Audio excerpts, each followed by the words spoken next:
Gracias por seguir junto a nosotros en República. Cambiamos de tema. En la primera parte hablamos un poco de seguridad pública y trabajo de la corporación policial. Ahora vamos a hablar un poco de los accidentes de tránsito, propuestas de reformas a ley y movilidad en la ciudad. Y es un gusto para mí recibir a Saúl Castelar, experto en movilidad y seguridad vial. Buenos días, Saúl, bienvenido a República, qué gusto que nos acompañe. Gracias, Carlos, buenos días para ti, para tu audiencia, un feliz día para todos. Bueno, tenemos datos bastante preocupantes, Saúl. La Dirección de Tránsito de la Policía Nacional Civil habla, por lo menos entre enero, febrero y marzo de 2019, hablan aproximadamente de 352 personas fallecidas en accidentes de tránsito.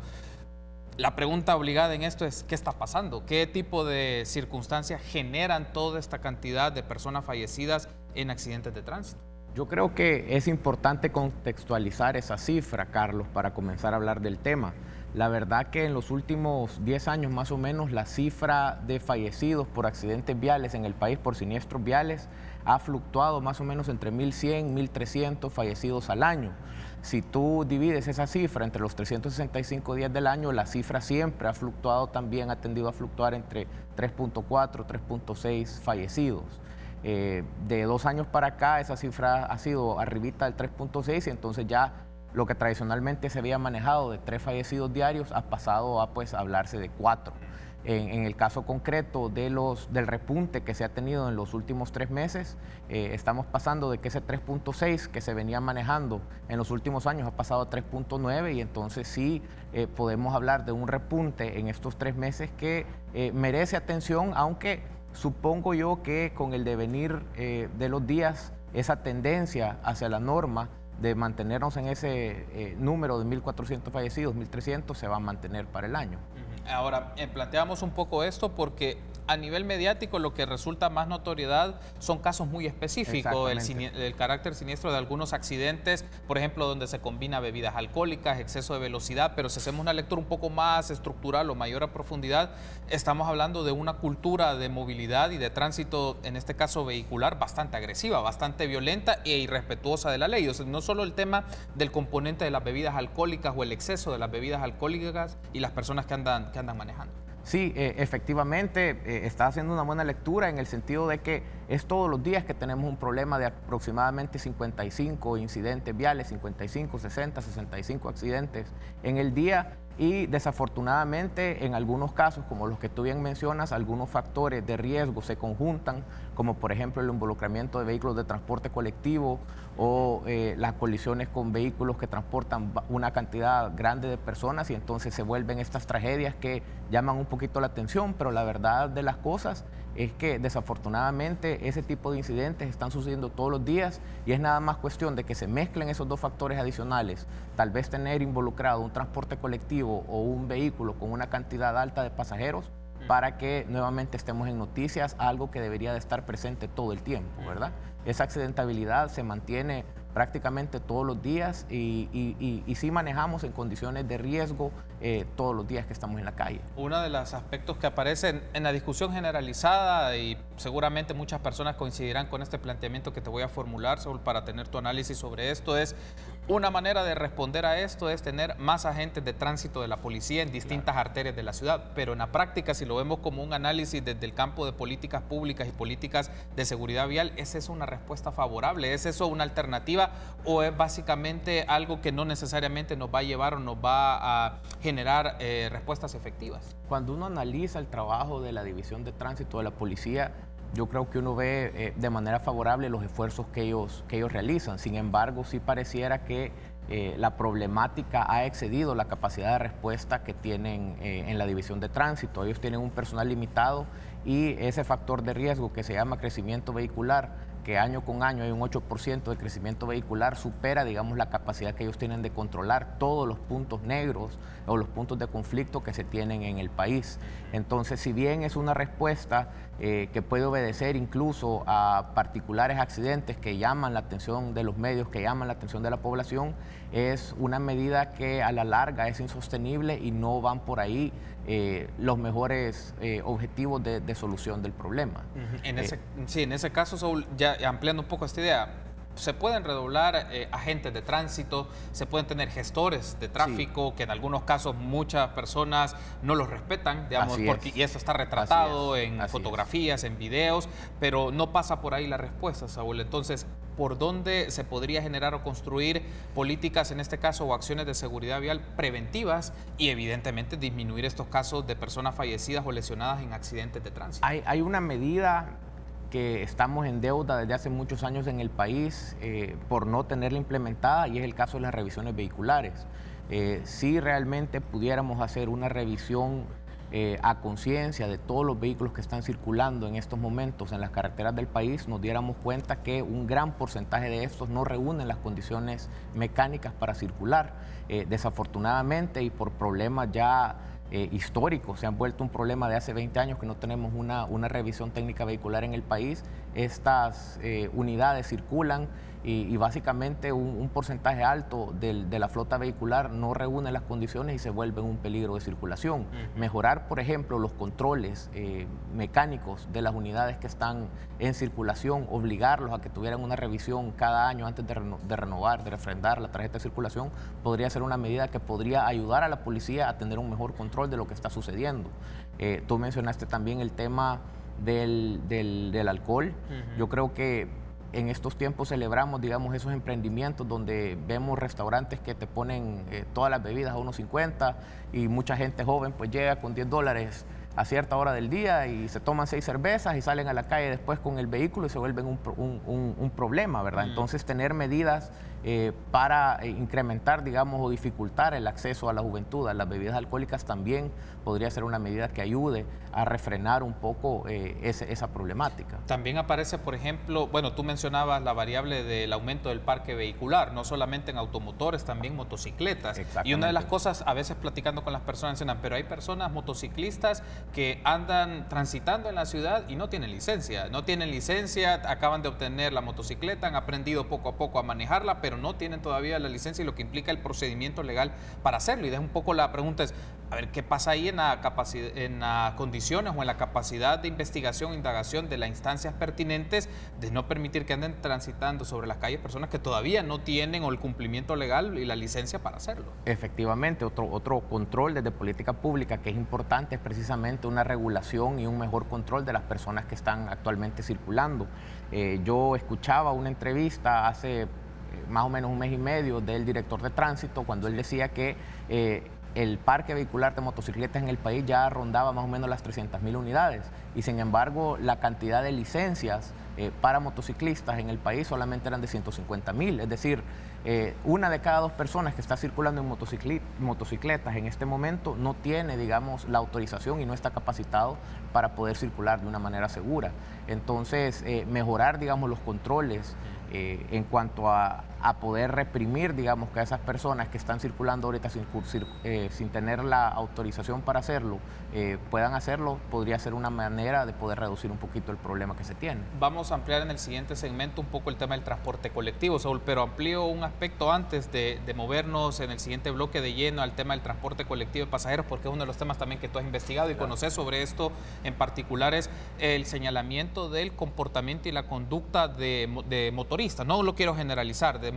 ciertos motoristas del transporte colectivo en la manera en cómo se desplazan en las ciudades. Y esto es como una de las causas o uno de los factores que también pueden propiciar accidentes de tránsito. Si no respetan las paradas específicas, ir peleándose los pasajeros, como se dice en términos generales, y tratar básicamente de sobrepasar semáforos en rojo, no respetar todas las indicaciones de tránsito y lo que está establecido en el reglamento. También cómo un factor cultural y de conducta influye mucho en el desplazamiento en la ciudad por los automotores, los vehículos, los buses, los microbuses y específicamente el transporte colectivo de pasajeros. En el tema del transporte colectivo, como tú bien lo señalas, tradicionalmente hemos estado acostumbrados o sometidos, digamos, a sufrir de un trato realmente malo por parte de lo que son los conductores. Y no es que quiera quitarle la culpa al conductor, pero creo que uno de los problemas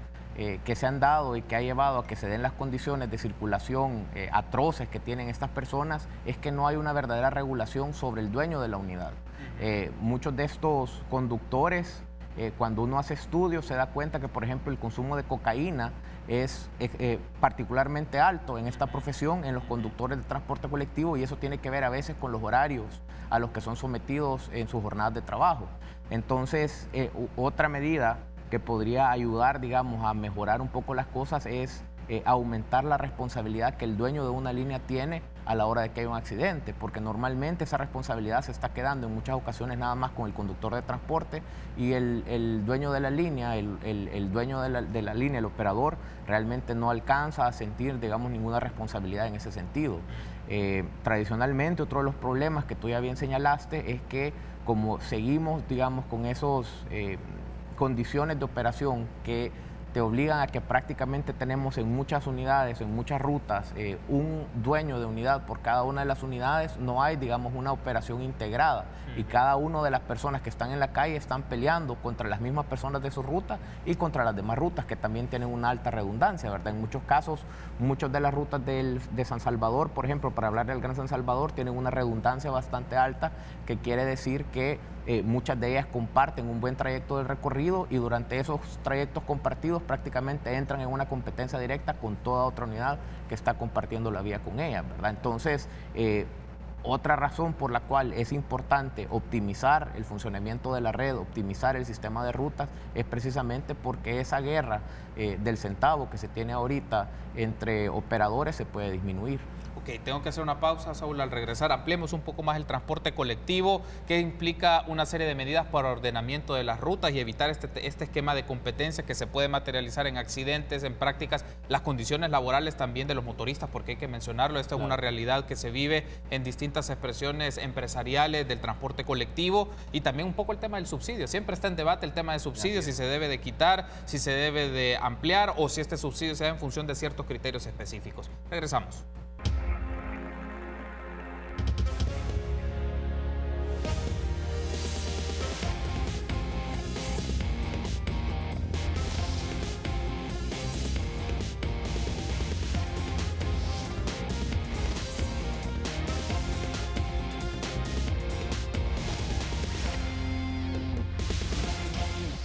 Gracias por seguir junto a nosotros en República. Continuamos platicando con Saúl Castelar, experto en movilidad y seguridad vial, accidentes de tránsito, reformas a ley en materia de transporte. Y traíamos del segmento anterior, Saúl, el caso específico del transporte colectivo de pasajeros. Aquí hay una serie de elementos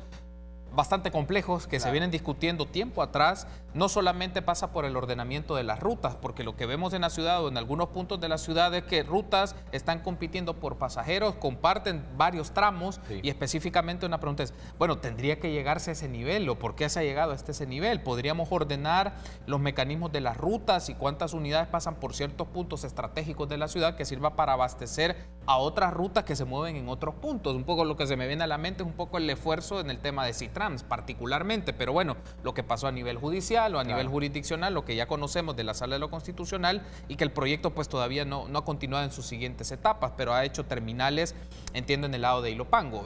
Pero el punto aquí es, y a lo que quiero llegar en tu análisis sobre esto, Saúl, es ¿por qué el tema de ordenamiento de rutas, estableciendo puntos estratégicos para abastecimiento de otras rutas y desplazamiento en la ciudad, no se ha notado? No quiero decir solo en los últimos 10 años, hablamos de 15, 20, 25 años en la ciudad. Ese es otro problema que históricamente hemos venido arrastrando, y creo que ha tenido que ver en parte en la manera en cómo se ha hecho planificación en nuestro país en el tema de transporte colectivo. Desafortunadamente no le hemos dado la importancia suficiente, digamos, el tema de planificación en cuanto a generar modelos de transporte para entender cómo funciona.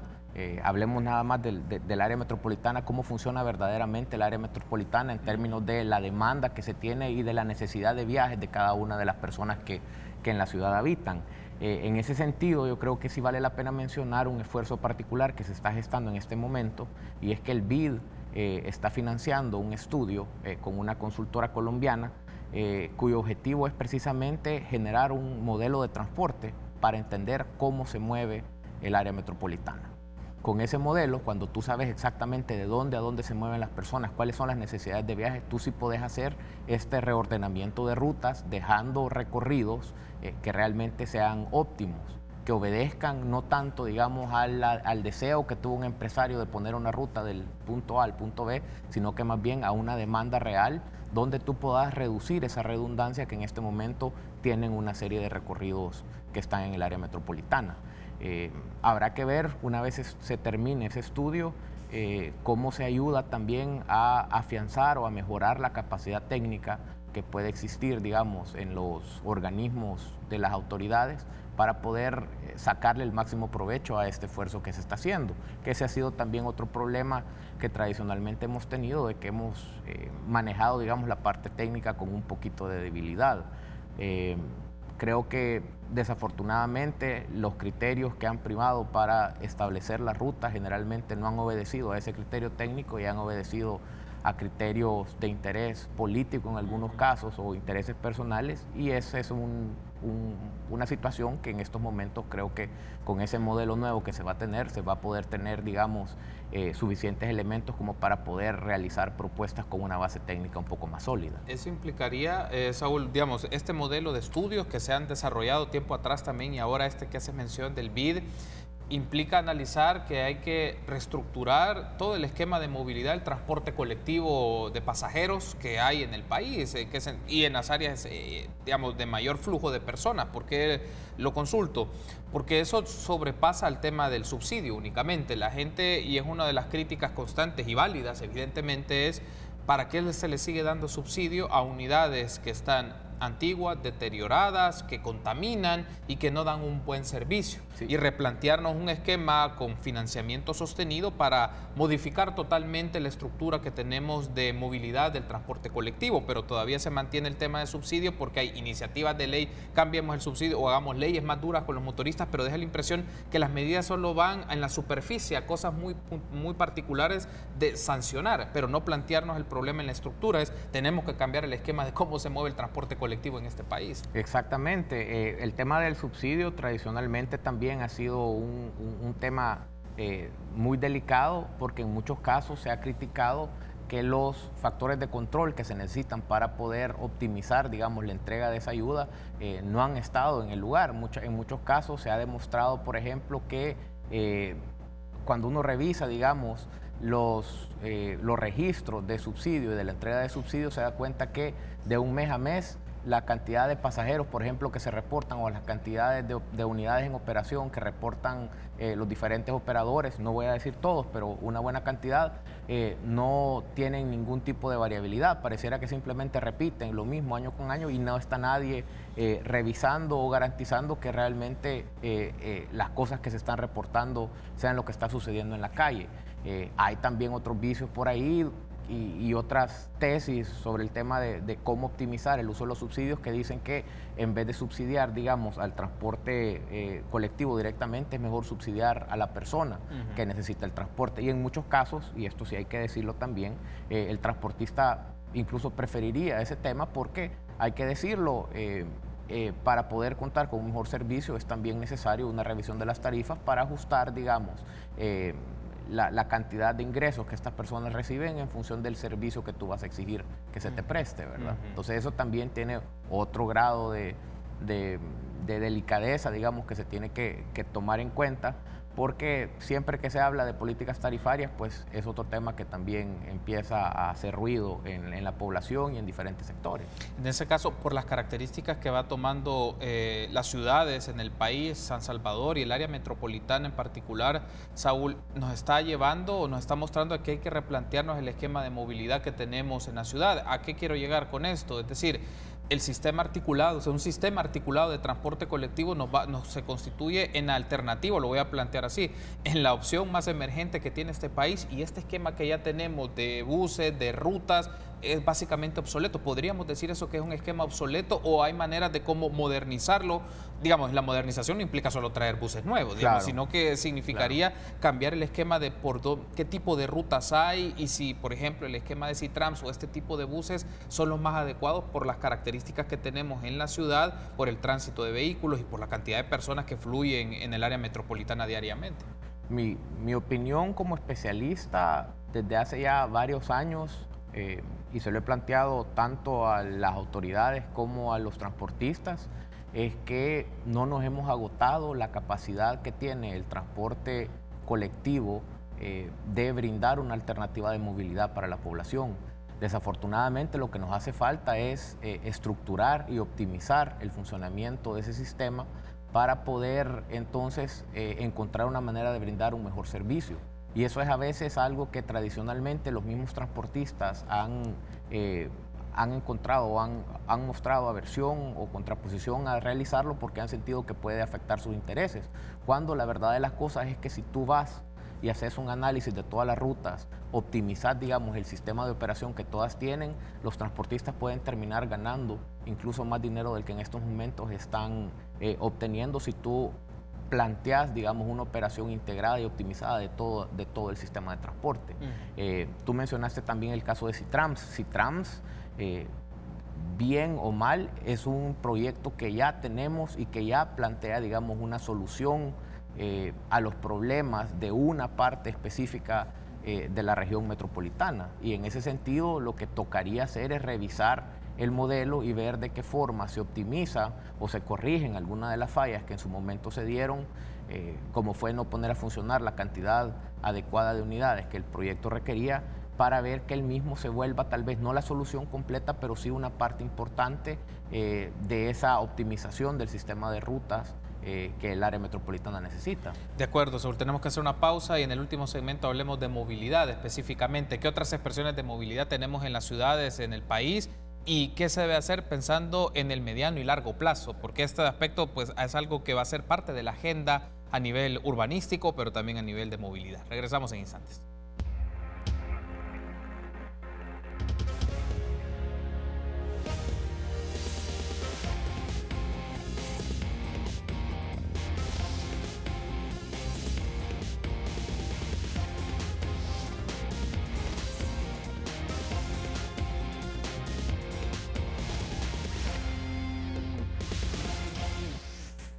Último bloque de esta segunda parte de República, que hablamos con el experto en movilidad y seguridad vial, Saúl Castelar, sobre accidentes de tránsito, hablamos de transporte colectivo de pasajeros y en este último segmento hablamos de movilidad, uno de los temas que a veces no se discute mucho en televisión, Saúl, pero es interesante plantearnos este esquema. ¿Cómo construir un nuevo diseño, una nueva forma de movernos en la ciudad? La impresión que podemos tener los que nos movemos en las ciudades es que la prioridad es ampliar las calles, más vehículos, importación de vehículos, más motocicletas, pero menos oportunidades para el peatón y menos oportunidades también para el ciclista. Entonces, ¿qué nos está diciendo ese esquema de movernos en la ciudad? Deja la impresión que no es algo sostenible en el tiempo. No, no lo es, y yo creo que ya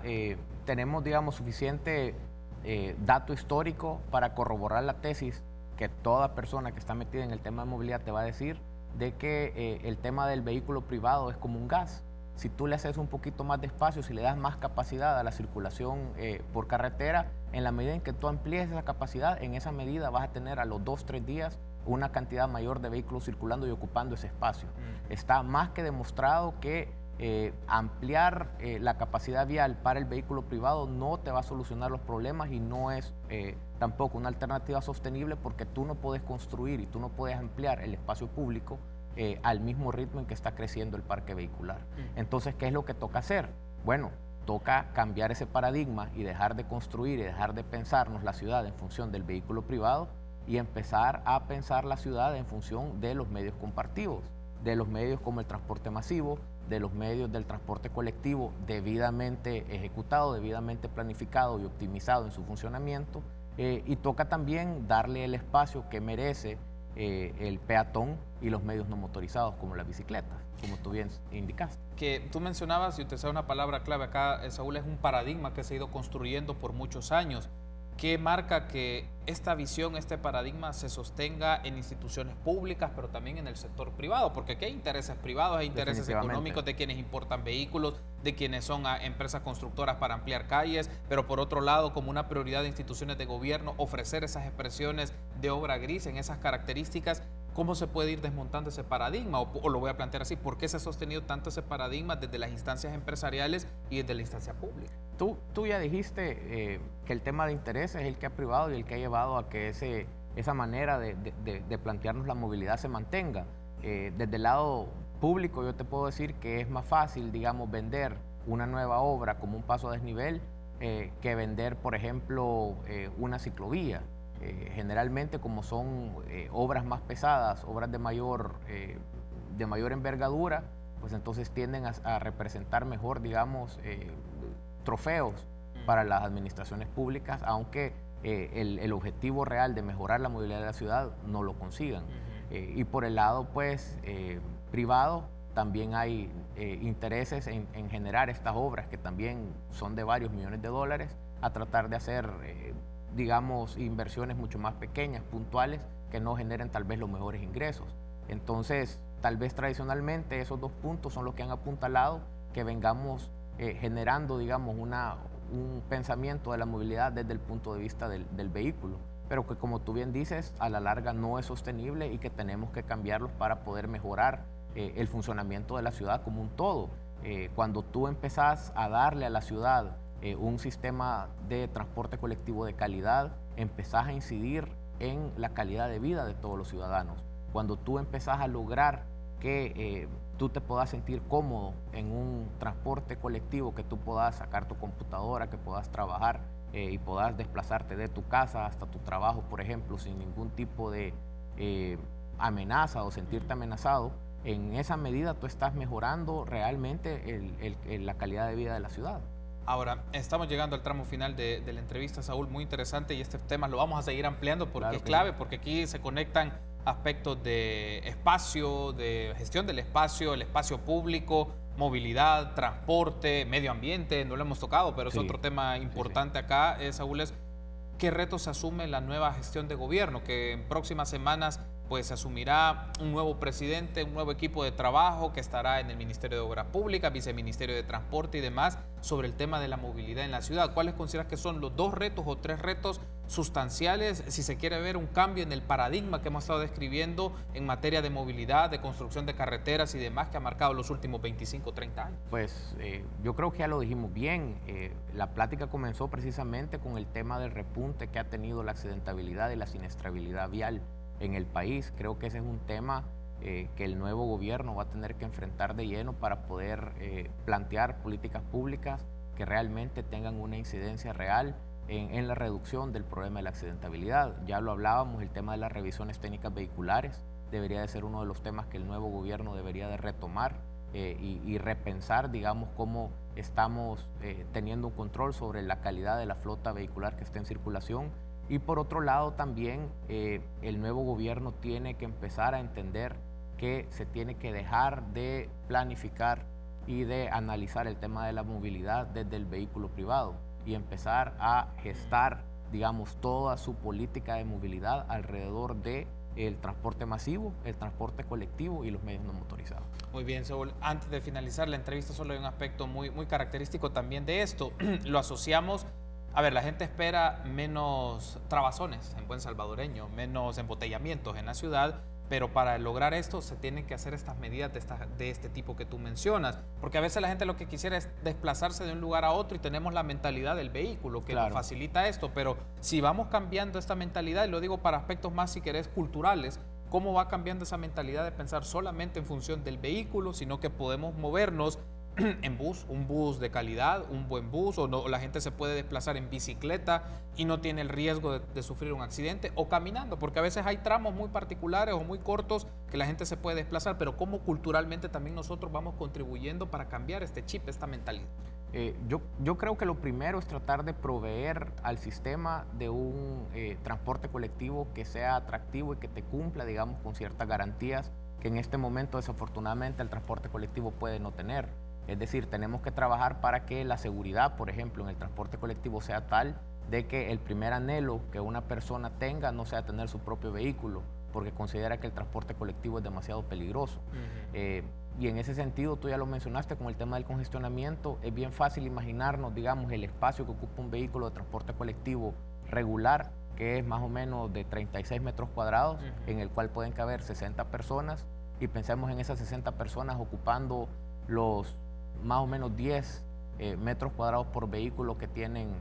los espacios para un vehículo privado. Entonces estás hablando de esos 10 metros por 60, serían 600 metros cuadrados contra los 36 metros cuadrados que ocupa nada más el transporte colectivo. Entonces